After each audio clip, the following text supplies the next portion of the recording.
अस्सलामुअलैकुम, आप देख रहे हैं डायरेक्ट लाइन। मैं हूं जवेरिया जैद। नाज़रीन, पाकिस्तान तहरीक इंसाफ से मुज़ाकरात की जो गुत्थी है वो सुलझ नहीं रही। कोई कहता है कि बानी को मुज़ाकरात के लिए मना लिया गया है, तो कोई मुकम्मल तौर पर डिनाई करता हुआ नजर आता है और कहता है कि मुज़ाकरात की बात सिरे से नहीं हो रही। एक तरफ पाकिस्तान तहरीक इंसाफ में ग्रुपिंग है, मुख्तलिफ स्ट्रेटजीज बनाई जा रही हैं, कोई ग्रुप मुफाहमत की हिमायत करता है तो कोई मज़ाहमत का हामी है, तो दूसरी तरफ वो उम्मीदें, वो खुशफहमियाँ जो पाकिस्तान तहरीक इंसाफ ने अमरीकियों से बांध रखी थी वो भी मादूम होती और दम तोड़ती नजर आ रही हैं। इमरान खान रिलीज मूवमेंट कहीं नजर नहीं आ रही। अमेरिकन भी जो उनका इंटरेस्ट है अब वो पाकिस्तान मिनरल्स अपॉर्चुनिटी में लग चुका है, वो ज़्यादा इंटरेस्टेड उस तरफ नज़र आ रहे हैं एज़ कम्पेयर टू बानी पीटीआई के रिहाई। नाज़रीन, हमारा सवाल ये होगा कि पाकिस्तान तहरीक इंसाफ की कोई उम्मीद तो बराती नज़र नहीं आ रही, और जब कोई उम्मीद टूटती है तो एक उलझन पैदा होती है जो हमें पाकिस्तान तहरीक इंसाफ के अंदर साफ दिखाई दे रही है। अब इससे कैसे निकलना है और अगला लाहे अमल क्या होगा पाकिस्तान तहरीक इंसाफ का, अपने पैनल से जानने की कोशिश करेंगे। इसके साथ साथ आज बानी पीटीआई से मुलाकात भी हुई है, किसको इजाज़त मिली, किसको इजाज़त नहीं मिली, और उसके बाद गुफ्तगू क्या हुई इसको भी देख लेंगे। प्रोग्राम के दूसरे हिस्से में बात होगी समंदर पार पाकिस्तानियों का पहला सालाना कन्वेंशन, जिसमें वज़ीर आज़म और आर्मी चीफ ने भी शिरकत की है और तरसीलात ज़र में इजाफा हुआ है। क्या आने वाले दिनों में रेमिटेंसेज में मज़ीद इजाफा होने वाला है, और क्या तरसीलात ज़र हैं उसमें ये इजाफा आम आदमी के लिए फ़ायदेमंद रहेगा? सवाल का जवाब जानने की कोशिश करेंगे। और प्रोग्राम के आखिरी हिस्से में दहशत गर्दी की लहर की बात करेंगे। मस्तोंग में पुलिस पर धमाका हुआ, 3 एहलकार शहीद हो गए, 16 जख्मी हो गए। आखिर बलूचिस्तान में हालात कब नॉर्मल होंगे और इसके लिए हुकूमत क्या इक़दाम कर रही है, इसको तफसील से जानने और समझने की कोशिश करेंगे। डिस्कशन का आगाज़ कर ले। स्टूडियोज़ में हमारे साथ नसीर वागा साहब मौजूद हैं, इसके साथ साथ सज्जाद मीर साहब और आसमा वदूद साहिबा ने भी हमें ज्वाइन किया है। वागा साहब, सबसे पहले हम पाकिस्तान तहरीक इंसाफ की बात करते हैं। मुज़ाकरात की गुत्थी सुलझ नहीं रही है। एक ग्रुप कहता है कि मुज़ाकरात होने जा रहे हैं, बानी हामी है मुज़ाकरात के। दूसरा ग्रुप जब बात करता है अडयाला जेल में बानी पीटीआई से बाहर आके ये कह रहा है कि बिल्कुल ऐसी कोई बात नहीं है, मुज़ाकरात नहीं हो रहे। आखिर कन्फ्यूजन है कहाँ पे और क्या मुज़ाकरात हो रहे हैं? देखिए, बहुत सारे मामलात तो सिर्फ इस वजह से पैदा हो रहे हैं ना कि इमरान खान से बराह रास्त मीडिया का या लोगों का राब्ता है ही नहीं, और इसी वजह से ये इस तरह की जो कन्फ्यूजन्स हैं वो पीटीआई में पैदा हो रही हैं। और मैं जो पहले दिन से चीज़ें देख रहा हूँ, और उसकी वजह भी शायद यही है कि हुकूमत जो है वो बानी पीटीआई को किसी किस्म की इस तरह की कोई फैसिलिटी नहीं देना चाहती जिससे वो अपना कोई लाहे अमल बाहर अपने वर्कर्स को बता सके। और ये कन्फ्यूजन सिर्फ इस वजह से पैदा होता है कि जब उनकी मुलाकात बहुत रिस्ट्रिक्टेड है, चंद लोग उनसे मिल सकते हैं, और जब लोग कम मिलेंगे तो वही आके बाहर अपना बयानियाँ बताएंगे, जब दूसरे लोग मिलेंगे तो वो दूसरा बयानियाँ बताएंगे। कोई कहता है जी वो मुज़ाकरात के हामी हैं, कोई कहता है जी वो मुज़ाकरात के हामी नहीं हैं। तो फिर उनको बराह रास्त बात करने की इजाज़त दे दी जाए कि जी आप बताएंगे क्या आप मुज़ाकरात करना चाहते हैं या नहीं। हम उनके सुनी सुनाई जो बातें हैं उन पर जब हम बाहर डिस्कशन करेंगे, या उनके दूसरे जो बैरिस्टर गौहर साहब जब बातें करेंगे या सवाती साहब कोई बात करेंगे, तो उस पर फिर लोग कैसे एतबार करेंगे? क्यों बार बार हम लोग कह रहे हैं कि सब कुछ इमरान खान ही है, पीटीआई का मतलब वहीं से शुरू होती है और वहीं पीटीआई ख़त्म हो जाती है। शायद पीटीआई में ये एक बहुत बड़ा प्रॉब्लम है कि उनका कोई और जो अथेंटिक, जिसको मैं कहता हूँ कि स्पोक्समैन, जिसकी बात हतमी की जाए, और ना ही इमरान खान आज तक कोई बात वाजे कर सके हैं कि जी मेरी कौन सा वो पैगाम है जो फलां बंदा लेके जाएगा, वो बात जो है वो हकीकत होगी। अभी आप देखिए हाल ही में मुलाकातों का कितना बड़ा इशू था। उसके लिए पहले सलमान अकरम राजा के पास इख्तियार था, अब वो 3 रुकनी कमेटी के पास इख्तियार आ गया। ठीक है, और आज सलमान अकरम राजा साहब की मुलाकात भी नहीं हुई है। सजाद साहब, मुलाकात आज होनी थी लेकिन ना तो बहनों की मुलाकात हो सकी, ना सलमान अकरम राजा साहब की मुलाकात हो सकी। अब ये क्या वजूहात हो सकती हैं? क्या पॉपुलैरिटी में कमी आ रही है उनकी? पॉपुलैरिटी में कमी की बात नहीं है, बात ये मसला है क्या। एक आदमी मुझको जेल में डाला होता है, दुनिया में कहाँ होता है कि तो मुलाकातों के मसले को मसला बनाया जाए और उसके बड़ा कौमी मसला बना जाए कि उसकी मुलाकात कराई जा रही है, मुलाकात नहीं कराई जा रही है। जेल मैनुअल में जो है वो मुलाकात हो जाती है और हो जानी चाहिए। मैं कोई इसका हामी नहीं हूँ कि उसकी मुलाकात ज्यादा होनी चाहिए या कम होनी चाहिए, लेकिन मैं इस बात का बिल्कुल कायल हूँ कि ये कोई मसला नहीं है। एक आदमी आता है, वो कहता है फलां को मिला दिया, फलां को नहीं मिला दिया। एक कहता है मैं नहीं मिलूंगी जब तक मेरी बहनों को नहीं मिलाया जाएगा। दूसरा कहता है भाई ये कोई सियासत है? ये कोई कैदी होने की शक्ल नजर आती है। एक तमाशा है, एक आदमी इनके पास कोई नैरेटिव नहीं है। नैरेटिव नहीं है, नैरेटिव बना रखा है कि बानी से मुलाकात नहीं कराई जा रही। भाई ये कोई मसला है, कोई नेशनल कौमी मसला है, इस पर गुफ्तगू की जाए, यानी कि इस पर झगड़ा किया जाए, इस पर बहस की जाए कि मुलाकात कराई जा रही है कि नहीं कराई जा रही है। रात को दरवाजे खुलते हैं, दरवाजे खुल के आपके बंदे जाते हैं, 7 बजे जाकर सुबह आपको फैसला देते हैं कि हड़ताल होनी है कि नहीं होनी। आप उसके मुताबिक हड़ताल करते हैं, नहीं करते हैं। इतनी रियायत कहाँ मिलती है किसी कैदी को दुनिया में? मैं नहीं कहता ठीक हो रहा है, गलत नहीं हो रहा, उनको बड़ी कोई बहुत कुछ दिया जा रहा है। कहना मैं चाहता हूं कि ये इशू नहीं है। पीटीआई को जिस इशू पर जंग लड़नी चाहिए उस पर जंग नहीं लड़, वो क्यों नहीं लड़ रही, क्यों लड़ नहीं पा रही, उसको लड़ने नहीं दिया जा रहा। उसको एस्टेब्लिशमेंट ने एक तरह का कॉर्नर किया हुआ है। एक तरफ वो कहते हैं हम ही बात करेंगे एस्टेब्लिशमेंट के। ठीक है आसमा साहिब, आप जिस तरह से बात कर रहे हैं हम कि जिन चीज़ों के लिए पाकिस्तान तहरीक इंसाफ लड़ रही है, जिन चीज़ों के लिए कमेटियां बन रही हैं, वो कोई ऐसा प्रॉब्लम नहीं है। प्रॉब्लम इस वक्त ये है कि मुज़ाकरात होने हैं या नहीं होने। आपको क्या लगता है कि जो 2 धड़े बने हुए हैं, एक मफाहमत का और एक मज़ाहमत का, क्या यही वजह है, ये तकरार है जिसकी वजह से मुज़ाकरात में रुकावट है और बानी चाहते हैं कि अब मुज़ाकरात हो जाएं? देखिए मुज़ाकरात तो वो चाहते हैं। आसमा साहिबा उसमें डिफरेंस ऑफ ओपिनियन तो हमेशा रहता है। There will be always difference of opinion, इसलिए तो डेमोक्रेटिक पार्टीज हैं, इसीलिए तो वो एक डेमोक्रेसी में एग्जिस्ट कर रही हैं। वो एक अपनी एक सेक्शन का एक ओपिनियन हो सकता है। लेकिन यहाँ पे जो हम बात कर रहे हैं ना कि ये जो पीटीआई की फ्रेगमेंटेशन है, ये खान साहब के नैरेटिव को डैमेज कर रही है। ये उस फोकस से डिस्ट्रैक्ट हुई है, उस टारगेट से डिस्ट्रैक्ट हुई है जो कि पाकिस्तान की डेमोक्रेसी को सर्व कर सकता है। आप इस वक्त जो इस पॉलिटिकल विक्टिमाइजेशन है, एक तो खान साहब को एक नेशनल फेडरेशन के लीडर को एक इतनी आइसोलेशन में दिया हुआ है कि उनकी आवाज या तस्वीर कहीं आ गई तो पता नहीं क्या हैवक बर्पा हो जाएगा पाकिस्तान में। एक इसके अलावा दूसरा सबसे बड़ा डैमेज ये किया गया है कि पॉलिटिक्स बाय डीएनए से हमें छुटकारा दिला रही थी पीटीआई। क्या क्या स्टार्स खान साहब ने अपने साथ नहीं बनाए थे? आपने उन सब स्टार्स को या तो इधर उधर कर दिया या फिर क्या कहते हैं वो जेलों में पड़े हुए। किसने किया आसमा साहिबा, किसने किया इन्हें इधर उधर कर दिया? हमारी पॉलिटिकल डायनामिक्स को ऑल्टर करती थी पीटीआई। अब इस डायनामिक्स के साथ वो क्या कहते हैं फ्रिक्शन के अलावा इसका कोई भी फिलहाल हमें एंड रिजल्ट नजर नहीं आ रहा। तो हमारे पास इस डेमोक्रेसी के लिए एक वे ऑफ एग्जिट था ना, यहाँ पे बड़े स्टार्स आपके पास आ रहे थे जो लीडर बाय डीएनए नहीं थे, आम कॉमनर्स। लेकिन उनको जिस तरीके से हमारे सिस्टम ने पॉलिटिकली विक्टिमाइज करके इधर उधर किया है, ये पाकिस्तान की डेमोक्रेसी के साथ सबसे बड़ा क्या कहते हैं एक ब्लो दिया गया है। अब हम यहाँ रो रहे हैं कि हमारे पास इस वक्त इतना वैक्यूम है, खान साहब पे हम टोटली डिपेंड कर रहे हैं। खान साहब पे टोटली डिपेंड क्योंकि बाकी सारे लीडरशिप जो है आपने उनको वाइप आउट कर दिया। अब हमारे पास ठीक है, आपको लगता है कि सिस्टम का कसूर है? वागा साहब, अमरीकियों से बड़ी उम्मीदें वाबस्ता थी पाकिस्तान तहरीक इंसाफ को और ऐसा लग रहा था कि ट्रंप जैसे ही आएंगे बानी पीटीआई बाहर आ जाएंगे। अब 2 वफ्द अमरीकियों के पाकिस्तान आ चुके हैं, लेकिन उन्होंने ना तो बात की है बानी पीटीआई से मुतालिक और साथ ही साथ ये भी उन्होंने कह दिया कि पाकिस्तानी सियासत से उनका कोई ताल्लुक नहीं है। तो वो उम्मीदें जो थी वो अब मादूम होती हुई नजर आ रही हैं। नेक्स्ट लाहे अमल, नेक्स्ट स्ट्रैटेजी क्या होगी पाकिस्तान तहरीक इंसाफ की?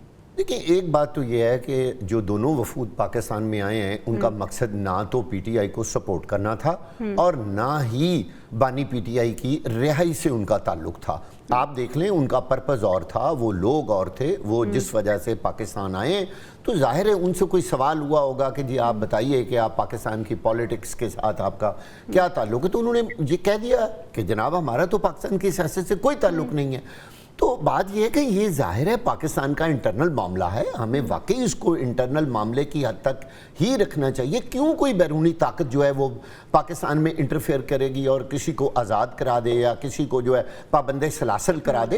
ये वैसे होना ही नहीं चाहिए। और बानी पीटीआई तो खुद इस चीज़ के हामी रहे हैं कि जी बाहर से कोई किसी किस्म की मुदाखलत नहीं होनी चाहिए, और अगर वो अपनी रिहाई के लिए मुदाखलत करेंगे तो मैं ये समझूंगा कि वो वाज़े तौर पर अपने ही बयान की नफी कर रहे होंगे। अब यहाँ पे सूरत हाल ये है कि हम एक ही बात को लेके बैठे हुए हैं, बानी पीटीआई की मुलाकात, बानी पीटीआई की मुलाकात। ओ भाई, ये कौन सा इतना बड़ा रॉकेट साइंस है? आप उनको जो SOPs हैं, जो जेल कवानीन के मुताबिक मुलाकात की इजाजत उनको दे दें।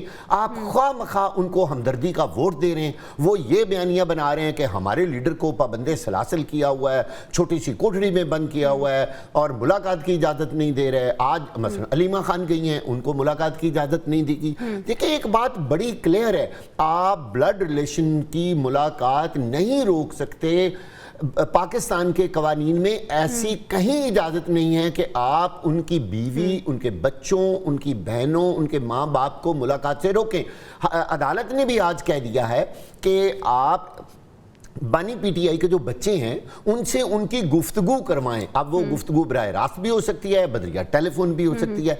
जब ये मैसेज पूरी दुनिया में जा रहा है तो हमारा तासुर ये बन रहा है कि हमारी जेलों में जो लोग, खास तौर पर बानी पीटीआई, अगर वो बंद हैं तो यानी आप देखिए हमारा कितना नेगेटिव एक इंप्रेशन जा रहा है कि हम इस तरह के लोग हैं कि हम किसी से बात भी नहीं करवाते और मुलाकात भी उनकी बहनों से नहीं करवाते। तो एक बड़ा ही नेगेटिव इमेज जा रहा है। गवर्नमेंट को खुला दिल करना चाहिए, कहें आप कर ले मुलाकात। कौन सा तूफान आ जाएगा इनकी मुलाकातें करने से? ठीक है, नेगेटिव इमेज आ रहा है। सजाद साहब, अगर हम बानी पीटीआई की रिहाई से मुतालिक बात करें, इमरान खान रिलीज मूवमेंट की बात करें, आपको लगता है कि ये मूवमेंट संजीदगी से चलाई भी जा रही है? बानी पीटीआई की रिहाई से मुतालिक जो पाकिस्तान तहरीक इंसाफ के वर्कर्स हैं वो संजीदा हैं, और जो उम्मीदें अमेरिकन से वाबस्ता थी, अमरीकियों से वाबस्ता थी, अब ऐसा लग रहा है कि उनकी जो ज़्यादातर इंटरेस्ट है वो पाकिस्तान में इन्वेस्टमेंट से मुतालिक है, बजाय इसके कि बानी पीटीआई की रिहाई से। असल में ये गैर सियासी लोग हैं। तहरीक इंसाफ पूरी की पूरी गैर सियासी जमात है, यानी कि इंक्लूडिंग इनके बानी के। इस पर कोई शक नहीं है, उनकी ना सिंसेरिटी पर शक है, ना उनके किसी इस बात पर शक है, उबलवती पर शक है, ना इस बात पर शक है कि वो कुछ पाकिस्तान की बेहतरी चाहते हैं। इसकी बात पर शक नहीं है, लेकिन उनके एटीट्यूड गैर सियासी है। जैसे हमारे यहाँ एक ज़माने में तहरीक इस्तिकलाल बनी थी, असरफ खान जिसके लीडर थे, और असरफ खान को बड़ा चर्चा हुआ था, इतना चर्चा हुआ था कि भुट्टो की गिरफ्तारी के बाद बस असरफ खान दिखाई देता था। और PNA के जुलूसों में तो असरफ खान के जुलूस इतने बड़े थे कि पाकिस्तान की तारीख में आज तक नहीं निकले, लेकिन उससे सियासत नहीं हुई। हाँ, जब उस जमात में कुछ सियासतदान आ जाता था, अकबर मुफ्ती आ जाता था, गुलाम जलानी आ जाता था, कोई सियासतदान आ जाता था, तो कोई चंगाई नजर आती थी सियासत की। वरना फिर वही एकेडमिक सी बातें। मैं ये नहीं कहता कि NGO की, कोई सिविल सोसाइटी की बातें होती हैं, लेकिन ये बिल्कुल एकेडमिक सी बातें होती हैं जिस पर ये अपनी सियासत चलाते हैं। और इसके पीछे जो क्या होता है, कुछ लोग कहते हैं कि बेईमानियों की ये मसालें थी, इस तरह बैठ के फैसले होते हैं कि तोशा खाने की चीजें कहा। मैं कुछ नहीं इल्जाम लगाता, कुछ नहीं कहता। मैं ये कहता हूँ कि ये सारी स्ट्रगल कर रहे हैं, सारी बात कर रहे हैं, ये सियासी है नहीं। इन्होंने पहले दिन से तय कर दिया था कि अगर हमने इनसे कुछ लेना है गवर्नमेंट से, तो गवर्नमेंट से नहीं लेना बल्कि एस्टेब्लिशमेंट से लेना है, और एस्टेब्लिशमेंट से लेना है तो डंडे से लेना है, और एस्टेब्लिशमेंट को कॉर्नर करके लेना है। ये सबसे बड़ी गलती थी। आप उस वक्त बड़े तवाना थे, जानदार थे, जब बाजवा के साथ और उनके साथियों के साथ आप एस्टेब्लिशमेंट के साथ एक मिलकर इस मुल्क में बहुत कुछ कर रहे थे, आपकी ताकत दिखा रहे थे। ठीक है। अब उनसे एस्टेब्लिशमेंट के साथ कुछ करना चाहते हैं तो एक अलग कहानी है। उसके लिए आपको अलग हिकमत अमली बनानी चाहिए थी, जो आपने नहीं बनाई। और वो हिकमत अमली ये नहीं है कि आप एस्टेब्लिशमेंट से लड़ाई दे रहे हैं। आप इस मुल्क में रहते हुए एस्टेब्लिशमेंट से लड़के आप अपने मकासद हासिल कर सकते हैं when it comes to Pakistan Tehreek Insaf और बानी पीटीआई की रिहाई। उसके लिए इन्हीं को अपना बिहेवियर, इन्हीं को ही अपनी नेचर तब्दील करनी होगी। देखिए जी, हम जो हाइब्रिड डेमोक्रेसी को एडवोकेट करते हैं ना, इसको चेंज होना पड़ेगा। इसको चेंज करने के लिए क्या चाहिए? एक रेजिस्टेंस चाहिए। रेजिस्टेंस का मतलब ये नहीं होता कि आप क्या कहते हैं खूनी इनकलाब में आए। इसी तरीके से एक सॉफ्ट चेंज आता है। चेंज की हमेशा जब भी आप चेंज को इम्पोज करेंगे तो चेंज के टुवर्ड्स आपके पास रेजिस्टेंस आएगी। ये वो टाइम है जबकि आपका ये हाइब्रिड सिस्टम, जहाँ पे एस्टेब्लिशमेंट और डेमोक्रेसी को एक पेज में होना जरूरी है, नहीं तो सिस्टम कोलैप्स कर जाएगा। ये system already at the verge of collapse है। इसको सिर्फ एक चीज क्या मिली, एक लीडर ऐसा मिला जो इसको रेजिस्ट कर रहा है। वो क्या कर रहा है? जेल में बैठ के सिस्टम को रेजिस्ट कर रहा है। जो भी इसके साथ हो रहा है उसको बेसिकली लोग समझ एब्जॉर्ब करें सोशल मीडिया। तो ये एक चेंज है, क्या ये मुमकिन है? It may take time, it may take more effort. कि जैसे कहा ना कि हम डेमोक्रेटिकली हम इसको अपने कॉन्स्टिट्यूशन में प्रोवाइडेड प्रोविजंस के थ्रू हम इसको नहीं एड्रेस, पीटीआई इसको नहीं एड्रेस कर रही, उसको उस तरीके से ज्यादा assertively not aggressively assertively enforce करना चाहिए, लेकिन वो इसे करने में नाकाम है। तो ये सिस्टम क्या चल सकता है? नहीं, ये सिस्टम नहीं चल सकता। एक अगर एहसान खान साहब हमारे साथ कर सके ना, तो यही है कि वो सिस्टम को थोड़ा और रेजिस्ट करें, थोड़ा और रेजिस्ट करें। This system is about to collapse, और उसके बाद एक नई जर्नी स्टार्ट होगी प्योर डेमोक्रेसी। एक और बात, अभी आपने सर से पूछा कि अमेरिकन से खान साहब ने इंटरेस्ट क्यों नहीं किया, ये इम्पोर्टेंट नहीं है। इम्पोर्टेंट ये है कि अमेरिका किस चीज में इंटरेस्ट शो कर रहा है, ये इम्पोर्टेंट है। तो ट्रम्प हरिकेन है, it's all about show me what is in your pocket और what is in our pocket. और हमारे पास इस वक्त एक ऐसी गवर्नमेंट है जो सेल्फ इंटरेस्ट में बहुत बड़े बड़े काम कर सकती है। इस वक्त जो रूलर्स हैं, आप they are known to be dominated by their self interest. उनके लिए पाकिस्तान के गोल्स मैटर नहीं करते, उनके लिए पाकिस्तान का फ्यूचर मैटर नहीं करता। जब उनका दिल चाहता है वो एक टर्म साइन करके यहाँ से चले जाते हैं, उसके बाद जब उन पावर मिलती है वो वापस आ रहा है। They are self dominated leaders by DNA. ठीक है, तो ऐसी सिचुएशन में जब ट्रम्प हरिकेन सिर्फ ये पूछ रहा है कि आपके पॉकेट में क्या है, मुझे आप क्या दे सकते हैं, उस वक्त हम इस सिचुएशन में कि हमारे पास पब्लिक रिप्रेजेंटेटिव पावर में नहीं है, वो लोगों को जवाब दे नहीं है, उनके अपने गोल्स हैं, उनके अपने फोकस टारगेट्स हैं जिनमें हम शामिल नहीं है। तो आप ये सोचिए कि पाकिस्तान कितना क्रिटिकल सिचुएशन में है। खान साहब के लिए उन्होंने पाकिस्तान वाकई क्रिटिकल सिचुएशन में इस चंद को कंक्लूड करते हैं और एक शॉर्ट आंसर मैं आपसे लेना चाहूँगी। नसीर वाक़ा साहब, पाकिस्तान तहरीक इंसाफ के अंदर जो मसले मसाइल हैं, जो ग्रुपिंग हो रही है, इसका नुकसान आखिर किसको हो रहा है, और क्या ये जो ग्रुपिंग है पाकिस्तान तहरीक इंसाफ इसका शिकार रहेगी या मामला सुलझेगा? देखिए, इसमें तो कोई शक नहीं है कि किसी भी पॉलिटिकल पार्टी में जब इंटरनली ग्रुपिंग होती है और वो यकजान नहीं होते, उनका बयानिया एक नहीं होता, तो हर पॉलिटिकल पार्टी को उसका नुकसान होता है। अल्टीमेटली वो उसका नुकसान उठाएंगे, और जब तक पीटीआई का बयानिया एक नहीं होता, वो यकजान नहीं होते, वो इकट्ठे नहीं होते, वो अपने मकासद किसी सूरत हल नहीं कर सकते। ठीक है, ठीक है। सजाद साहब, एक पेज पे आना कितना ज़रूरी है पाकिस्तान तहरीक इंसाफ के तमाम वर्कर्स को? कितना जरूरी है क्या जी वर्कर को? एक पेज पे आना, एक बयानिए और एक जो गोल है उस पे चलना। तहरीक इंसाफ को नहीं, किसी सियासी जमात को नहीं, किसी भी ग्रोह को मिलकर स्ट्रगल करना चाहता है, उनका एक पेज पे होना हमेशा जरूरी हुआ करता है। और अगर जरूरी नहीं है और अब मुख्तलिफ समतों पर चलकर आप आगे बढ़ना चाहते हैं एक सब पे, वो मुश्किल होगा।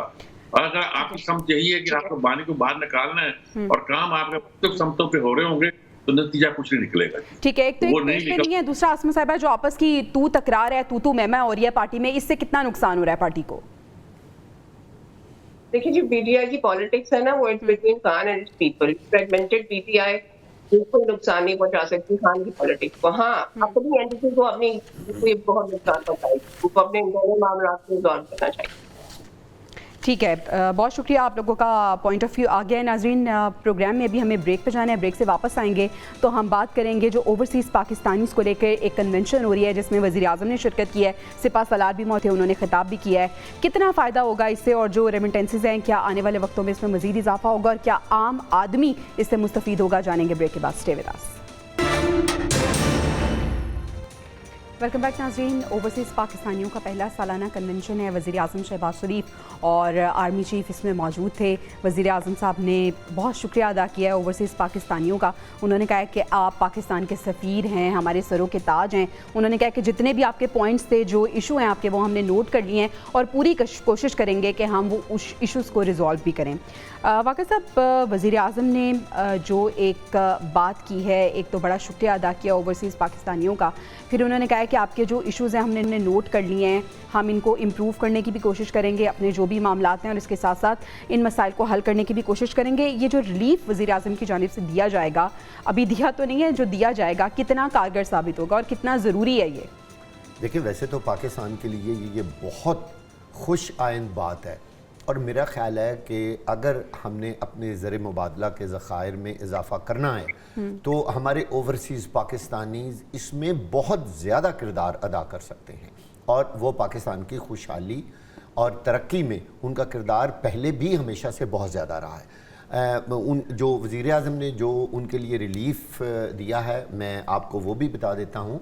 लेकिन कितना ही अच्छा होता, मैंने कल भी प्रोग्राम में कहा था कि अगर वज़ीर आज़म ये ऐलान भी कर देते कि जनाब आप हमारे पास तशरीफ़ लाए हैं, आज से हम ओवरसीज़ पाकिस्तानियों को वोट का हक देने के लिए भी इसकी तगदो और कोशिश और कानून साजी करेंगे और आप वोटर भी होंगे, यानी आप सपोर्टर तो उनको बना रहे हैं फाइनेंशियली, लेकिन आप उनको वोटर बनाने को तैयार नहीं है। अब वज़ीर आज़म पाकिस्तान ने कहा है कि मेडिकल कॉलेजेस में 15% खसूसी कोटा जो पाकिस्तानी ओवरसीज़ हैं उनको दिया जाएगा और खसूसी अदालतें कायम की जा रही हैं इस मकसद के लिए जो मसाइल, जो केसेस ओवरसीज़ पाकिस्तानियों के पाकिस्तान में चल रहे हैं और कई साल हो गए हैं उनको वहाँ कोई रिलीफ नहीं मिला।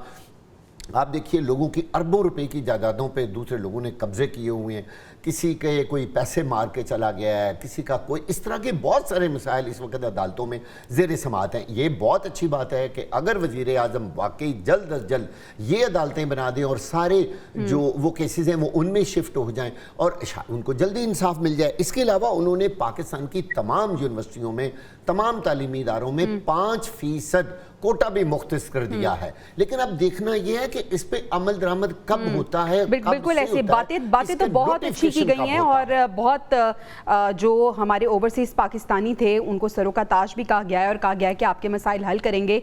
लेकिन ये जो वादे हैं सजाद साहब, ये कितने वफा होते हैं और कितने ज़रूरी हैं ये वादे वफाओं ने ओवरसीज़ को फैसिलिटेट करना, मुल्क की मईशत को बेहतर करने में कितना ज़रूरी है? देखें, फैसिलिटेट करना तो बहुत ज़रूरी है, लेकिन ये बात कहना कि जोशी शहीद रखने वाले को पाकिस्तान में वोटिंग हक भी दिया जाए और उन्हें ऐसी बना दी जाए जो दुनिया के कोई और मुल्क नहीं देता, वो मेरा ख्याल में सोच समझ कर करने की बात है। अच्छा, हिंदुस्तान में रहने वाला वोट का हक रखता है, लेकिन वो हिंदुस्तान में आकर अपनी कॉन्स्टिट्यूंसी में वोट डाल सकता है। अगर आप और इंतजाम करना चाहते हैं कि कोई पाकिस्तानी वोट डाल सकता है, अपने इलाके में वोट डाल सकता है और एम्बेसी के थ्रू, अब तो आप यहाँ करप्शन की गोया एक बात खुल जाएगा जिसकी कोई अंत नहीं होगी। ठीक है, जो लोग पाकिस्तान से बाहर हैं उनकी पाकिस्तान से मोहब्बत अपनी जगह पर है, लेकिन वो तो पाकिस्तान में पैसा भेजते हैं, वो यहाँ पाकिस्तान को नहीं भेजते, पाकिस्तान की मोहब्बत को नहीं भेजते, पाकिस्तान की रियासत को नहीं भेजते। वो पैसा अपने अजीजों वकारों को भेजते हैं जिनकी खातर वो मार खाते हुए मुल्क से बाहर मुश्किल जिंदगी गुजार रहे हैं, इसलिए कि अपने प्यारों को वो उनको अफोर्ड कर सके, उनके लिए कुछ कर सके। तो ये मैं इसका तो ज़्यादा इतना हामी नहीं हूँ कि इस पर हमें इसरार किया जाए कि एक आदमी अमेरिका के आयन की वफादारी का हलफ भी उठाए और पाकिस्तान के आयन से वफादारी की भी उसे तवक्को की जाए। लेकिन मैं ये कहता हूँ कि उनको सहूलतें फराहम करना, जो पाकिस्तान में आकर इन्वेस्ट करना चाहें, पाकिस्तान में आकर अगर वो किसी काम में कुछ करना चाहें तो उन्हें सहूलतें मिले, उनकी ज़मीनें जब्त ना कर दी जाए, यहाँ उनको केसेस में ऐसे सवाल किया जाए जिसको वो फेस करना ही उनके लिए मुश्किल हो जाए। उनको सहूलतें फराहम करना, दूसरा काम करना, ये बहुत ज़रूरी है और बहुत अहम है यहाँ। लेकिन इसको एक बिल्कुल सियासी इशू बना लिया जाता है और सियासत पार्टी बनाती है। पिछले ज़माने में पीपल्स पार्टी ने बनाया, अजीब बात है, डायस्पोरिया जो है वो उस पार्टी के हक में होता है। ठीक है, आपको लगता है कि फैसिलिटेट तो कर देना चाहिए, लेकिन आसमा सिबा आपको भी ऐसा लगता है कि जो वोटिंग राइट है वो देने से पहले कुछ चीज़ें तय करनी ज़रूरी हैं या आप सोच समझ के वोटिंग राइट देना चाहिए? वोटिंग राइट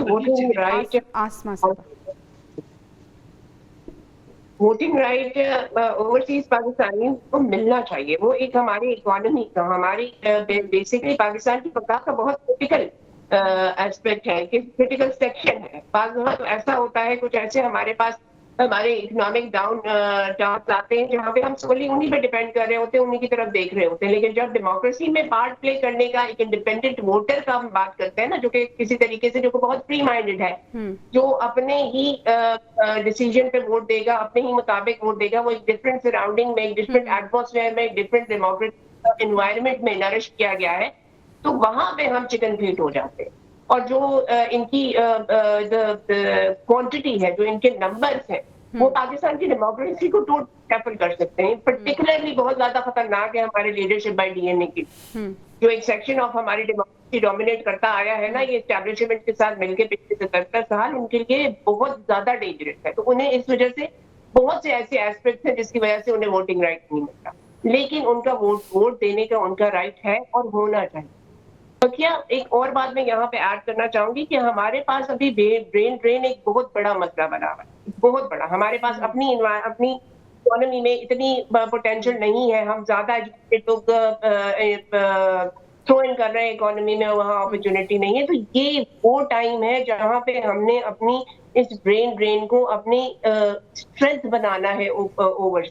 ठीक है, आपका पॉइंट आ गया। वाक़ई साहब, एक तरफ हमने देखा कि पाकिस्तान तहरीक इंसाफ ने सिविल नाफरमानी की तहरीक का ऐलान किया, दूसरी तरफ हम देख रहे हैं कि रेमिटेंस में इजाफा भी हो गया है। नून लीग बड़ी तनकीद का निशाना भी बना रही है। आपको क्या लगता है कि वजूहात क्या हैं कि जो हुकूमती पॉलिसीज़ हैं उसका नतीजा है रेमिटेंस में इजाफा, या वजूहात कुछ और हैं और आने वाले वक्तों में क्या मज़ीद इजाफा होने वाला है इसमें? देखिए, एक तो साल के अंदर कुछ महीने ऐसे होते हैं, कुछ टाइम ऐसा होता है जिसमें ख़ास तौर पर रमज़ानुल मुबारक, चूँकि बड़ी छोटी ईद आ रही होती है, फिर उसके बाद बड़ी ईद आ रही होती है, कुछ महीने ऐसे होते हैं जिनमें रेमिटेंसेस लोग ज़्यादा भेजते हैं अपने प्यारों को, अपने घर वालों को।